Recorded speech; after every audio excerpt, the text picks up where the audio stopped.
내용도 그렇고요. 그러니까 우리는 계속 정당발전위원회에서 이번에 이제 혁신안을 만드는 과정에서 고민했던 내용들을 좀 잘 정리를 해주신 것 같습니다. 그래서 우선은 최재성 정당발전위원회 위원장님께서 너무 낙담하고 계신 것 같아서 개인적으로 같은 정당발전위원으로 안타깝긴 한데, 저는 이번 과정이 정당발전위원회에서 혁신안 한번 만들고 그게 그대로 당에서 통과될 거다라고 생각했다면은, 저는 우리 당이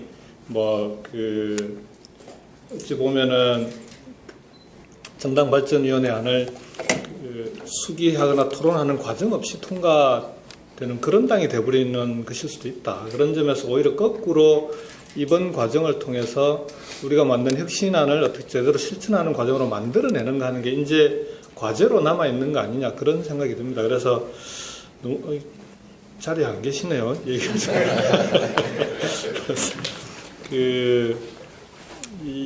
이번 정당발전위원회 혁신안이 지연되거나 유보된 안들에 대해서는 좀 더 이걸 어떻게 다시 한번 통과시킬 수 있는, 그 다음에 또 우리가 꼭 옳다고 할 수 없기 때문에 당 내에서 여러 가지 수기 토론 과정을 통해서 좀 다듬어가는 그런 과정으로 삼으면 좋겠다. 자초된 건 아니다. 이 말씀을 꼭 좀 드리고 싶었습니다.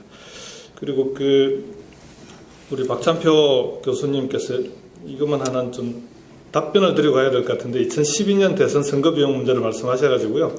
이 부분은 당시에 이제 안철수 후보가 단일화를 해야 되는데 새정치를 들고 나오면서 반값 선거 비용을 들고 나왔어요. 그래가지고 불가피하게 거기에 대해서 우리 문재인 후보 쪽도 반값 선거 비용을 같이 공략하는 바람에 선거 비용을 긴축 재정을 할 수밖에 없었습니다. 그러면서 이제 선거 비용을 최대한 아껴 쓰면서 남았다는 말씀을 좀 드리고, 일부러 안 쓰려고 했던 건 아니냐. 우선은 정발위 안에 대해서는 말씀드린 대로 이 정발위의 활동이 정발위만의 활동으로 혹시 갔던 건 아닌가. 이 자리에 우리 정발위원들도 많이 와 계신데요.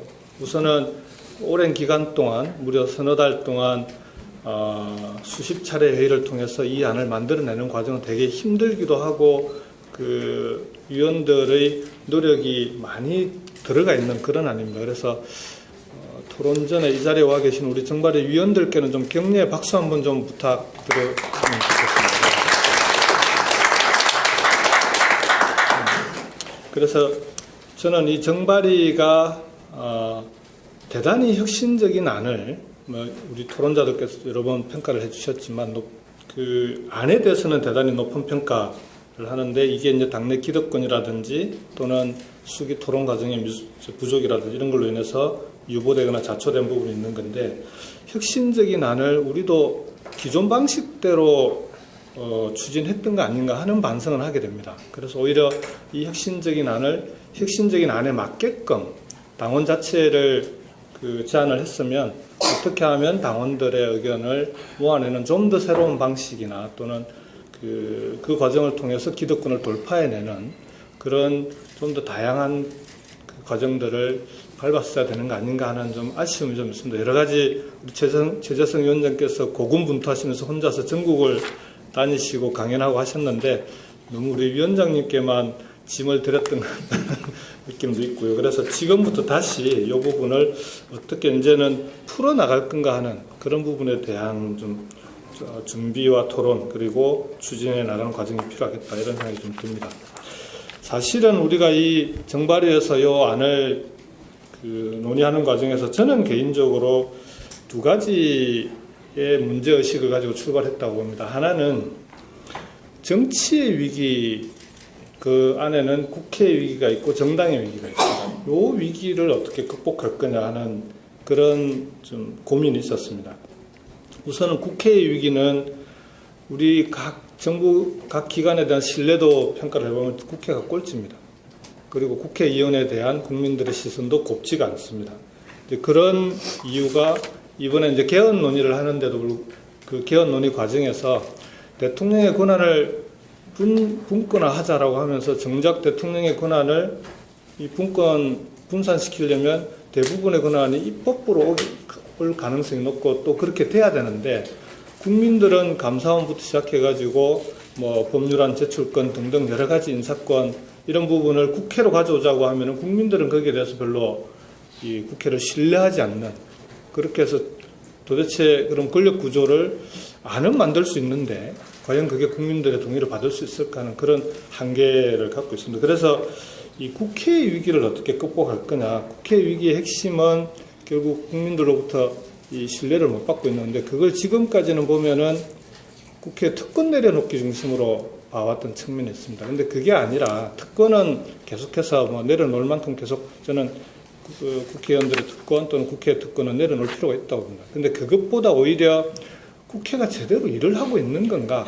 국회의원들은 대단히 바쁜데 실제 국회가 해야 될 일을 제대로 하고 있는 건가 하는 부분이 저는 이 정치 발전 또는 뭐 우리가 정발위에서 논의하는 과정에 그걸 어떻게 해법을 만들어낼까? 요 고민이 하나 들어가 있었거든요.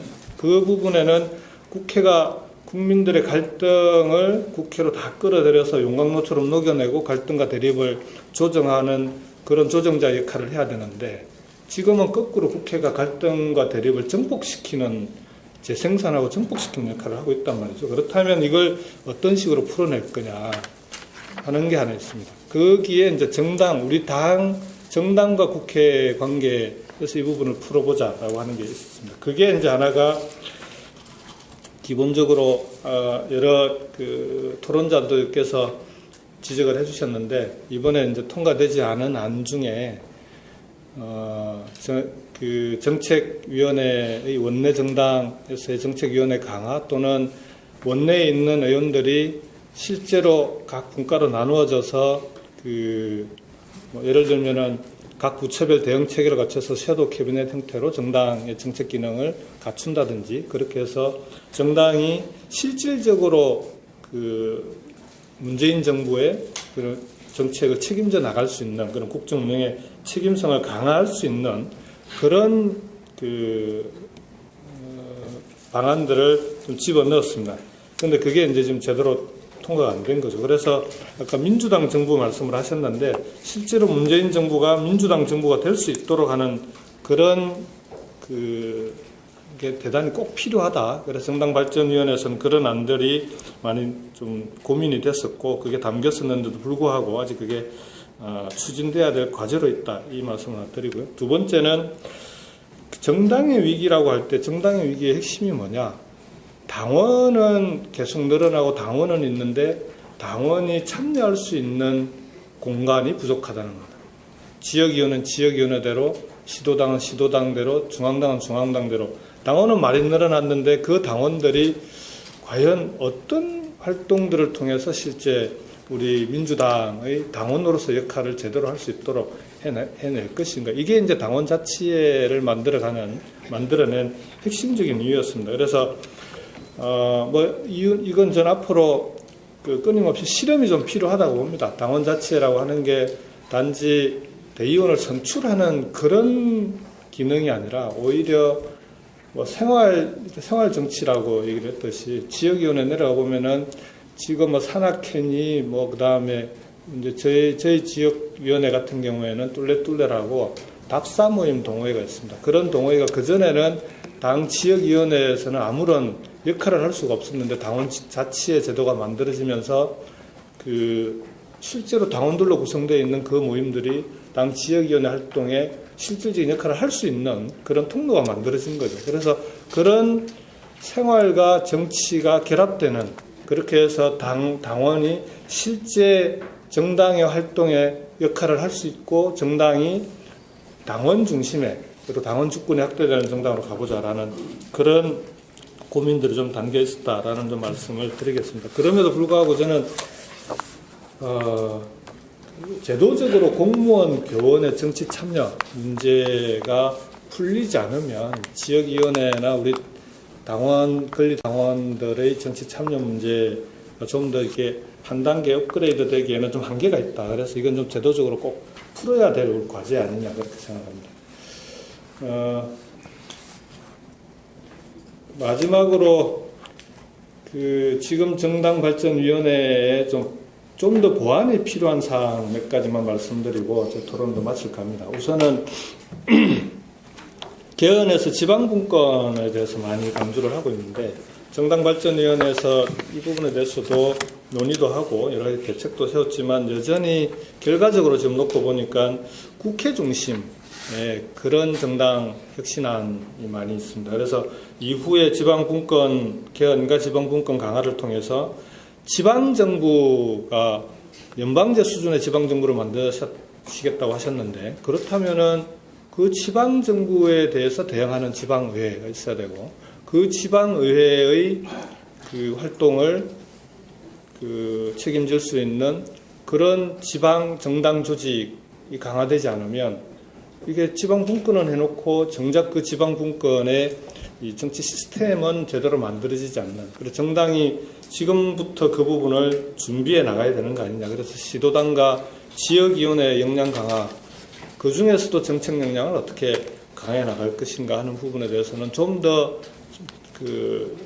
다양한 대책들이 좀 필요하겠다라는 생각이 들고요. 두 번째는 이 과정에 보면 이제 현역들의 기득권을 계속 견제하기 위해서 여러 가지 안들을 만들어 놨는데 저는 그것뿐만 아니라 우리 정당도 이제는 좀 성과 평가 제도라고 하는 부분들이 조금 객관성과 공정성을 담보할 수 있는 일상적인 평가 제도가 좀 도입될 필요가 있겠다라는 생각이 듭니다. 이게 이제 평가는 했는데 그때 위원회 형태로 만들어서 평가는 이루어지는데 그 평가에 대해서 불복하거나 거기에 대해서 불만을 갖는 그런 일들이 이제 계속 생기고 이의신청도 하고 하는데 요걸 좀 정부 같은 경우에는 정부 업무 평가를 계속 제도화하고 법도 만들고 해서 끊임없이 개발해 나가고 있는데 마찬가지로 정당도 정당 내에 여러 정치 활동에 대해서 평가를 할 때는 그 평가 기구도 제도화하고 상설화해서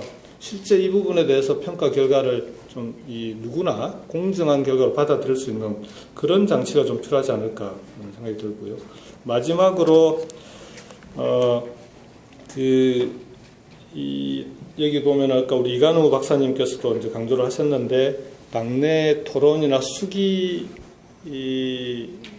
기능을 강화하는 부분에 있어서 이게 이제 저는 정당발전위원회의 정당혁신안을 가지고 우리 당내 수기 토론 기능을 강화해 나가는 그런 좀 실험적인 노력을 좀 해보면 어떨까 하는 제안을 좀 드립니다. 그러니까 지금 당무위원회와 최고위원회에서 의결 과정을 보면은 이게 과연 어느 정도 정당발전위원회에서 고민한 걸 충분히 이해하고 이 결론을 내렸을까 하는 의문이 있습니다. 실제로 거기에 대한 좀 안타까움도 있고 아쉬움도 있고 그렇다면은 최고위원회와 당무위원회를 통과시키기 위한 그러면은 당내에서의 이 당원들의 의사를 모아내는 또는 이 정당발전의 혁신안이 실제 최고위원회와 당무위원회에서 충분히 토론되고 수기될 수 있는 그런 과정을 뭘로 만들 수 있을까? 이 부분에 대한 고민이 좀 있습니다. 그래서 이 부분을 당내 토론과 수기 기능이라고 하는 부분을 저는 당내 민주주의 그런 당원 자체가 만들어지더라도 이 부분에 대한 좀 제도적인 장치나 또는 이 기능을 강화시키기 위한 여러 가지 대책들이 함께 가지 않으면은 안은 혁신적이고 당은 여러 가지 제도를 핵심적으로 만들어 놨는데 그게 굴러가는 운영 제도라고 하는 게 그걸 따라가지 못하는 그런 문제가 생기지 않을까 하는 좀 우려가 있습니다. 이런 부분들은 좀 더 보완이 필요할 것 같다라는 생각을 좀 드리고요. 마지막으로 최재성 위원장님께서 다시 들어오셨으니까 다시 한번 너무 낙심하거나 낙담하지 마시고 이 내용을 우리 당이 이 정당발전위원회 혁신안을 어떻게 논의하고 통과시켜 나가는가가 민주당의 혁신을 해낼 수 있느냐 없느냐를 다시 한번 가늠짓는 그런 과정이 될 거다라는 말씀을 드리면서 토론을 마치도록 하겠습니다. 고맙습니다. 네, 감사합니다. 김경수 의원님. 오늘 이 토론에도 전문가분들의 그런 역량을 국회와 접목시키는 그런 과정의 하나라고 이해할 수 있을 것 같습니다. 토론은 여기서 마치겠습니다. 고맙습니다. 네.